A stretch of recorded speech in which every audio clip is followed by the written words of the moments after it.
ओम शांति 24/12/2024 महावाक्य प्रातः मुरली बाप दादा मधुबन।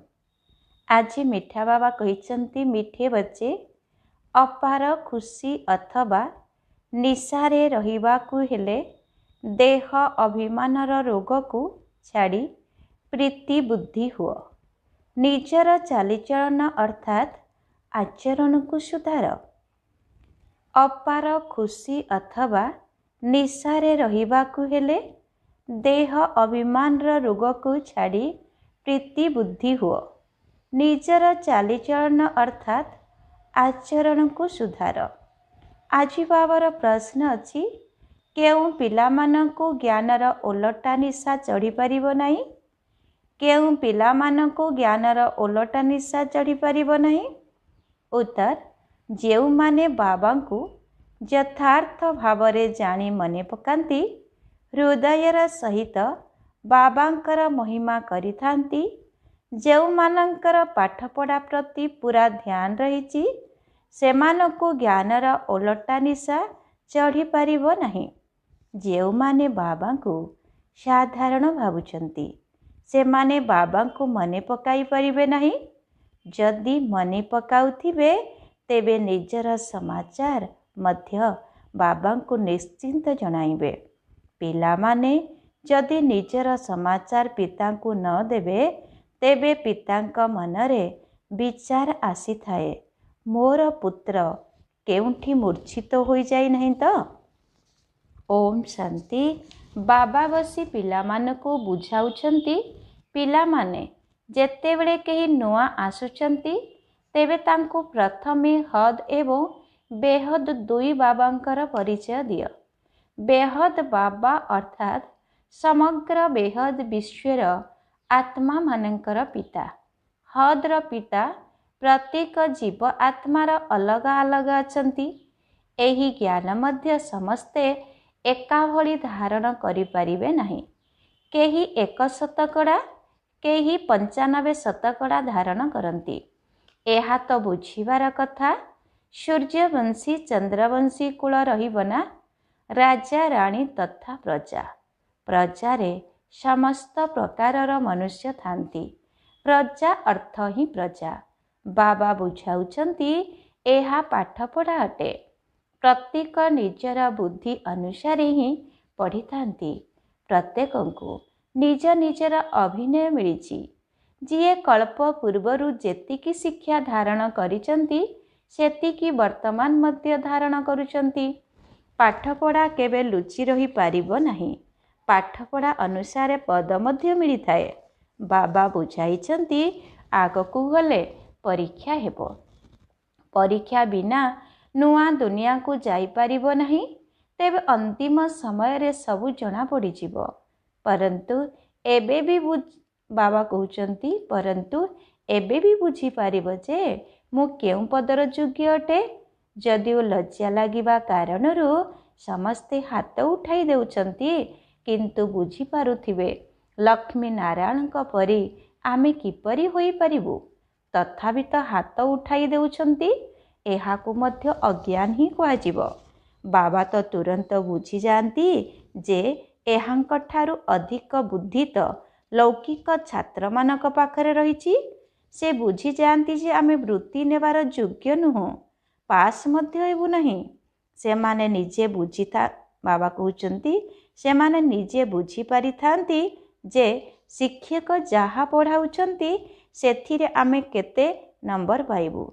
एपरि कौन कहीदेवे कि आमे पास हुई अनर अर्थात सम्मानर उत्तीर्ण हेबु। एठारे तो बहुत पिलांकर एतिकी भी बुद्धि नहीं। देह अभिमान बहुत रहिछि। जदिओ एठाकु आसिचंती एभली देवता हेबाकु हेले सही परी आचरण मध्य हेबा दरकार। बाबा कहउचंती विनाश काले विपरीत बुद्धि। कारण नियम प्रमाणे बाबांक सहित प्रीति नाही। बाबा तुम पिला मानकु बुझाउछंती कि विनाश काले विपरीत बुद्धिर यथार्थ अर्थ कौन? पिला माने ही पूरा बुझी पारु नाहांती तो बाबा को न जानिथिबा आत्मा माने पुणी କ'ଣ ବୁଝିବେ?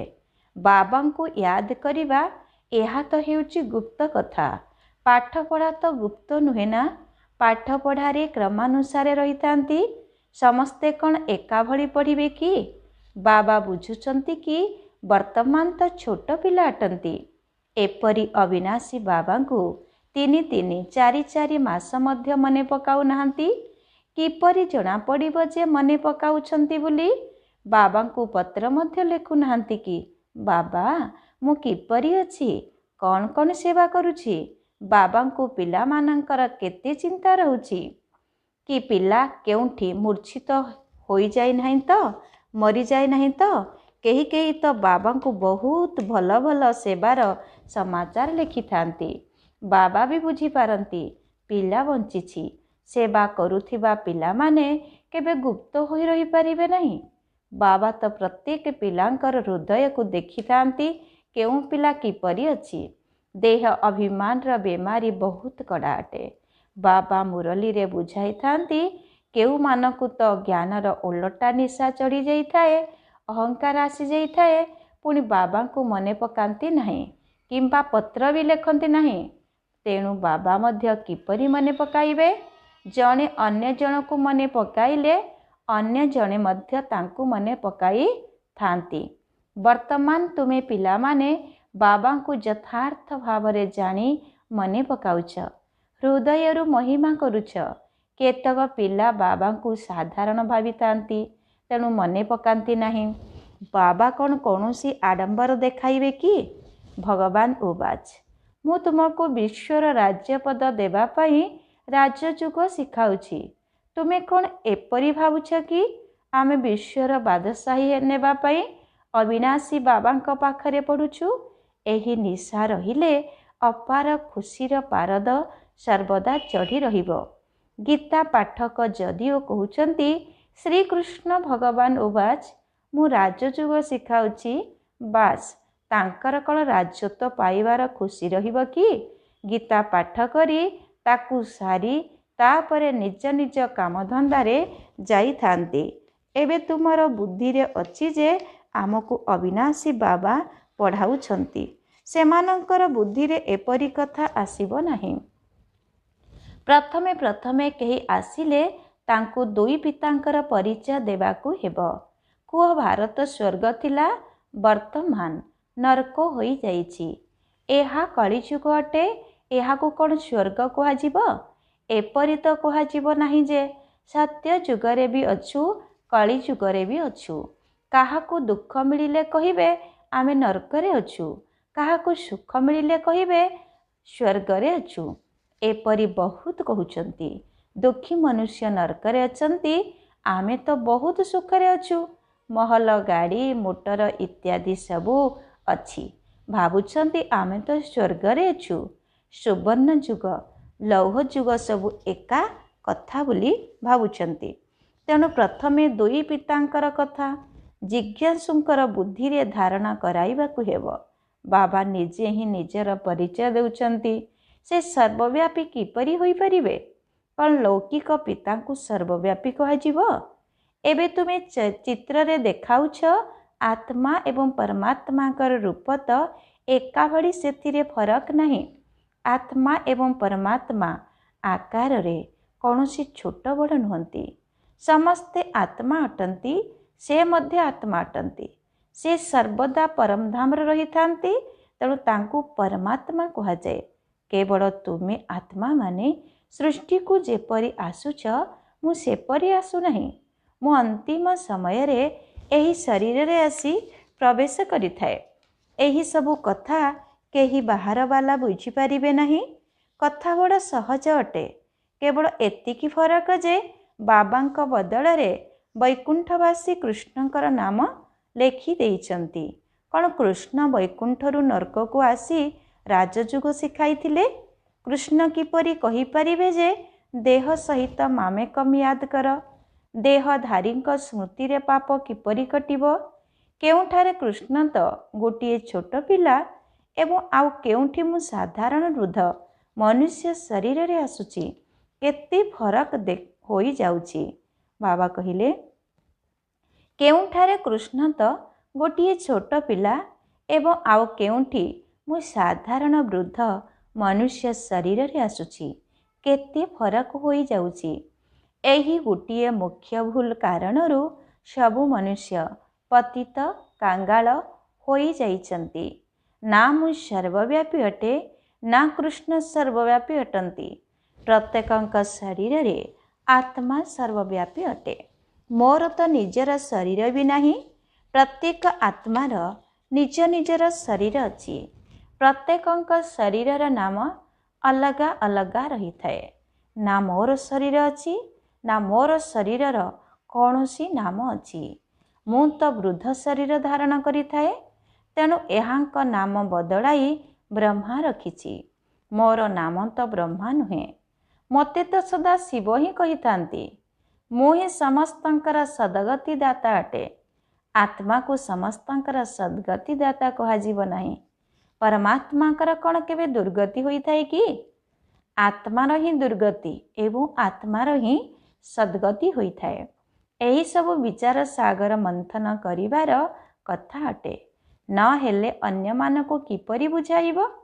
ପରନ୍ତୁ ମାୟା ଏପରି ପ୍ରତିବନ୍ଧକକାରୀ ଯେ ପିଲାମାନଙ୍କର ବୁଦ୍ଧିକୁ ଆଗକୁ ବଢ଼ିବାକୁ ଦେଉନାହିଁ।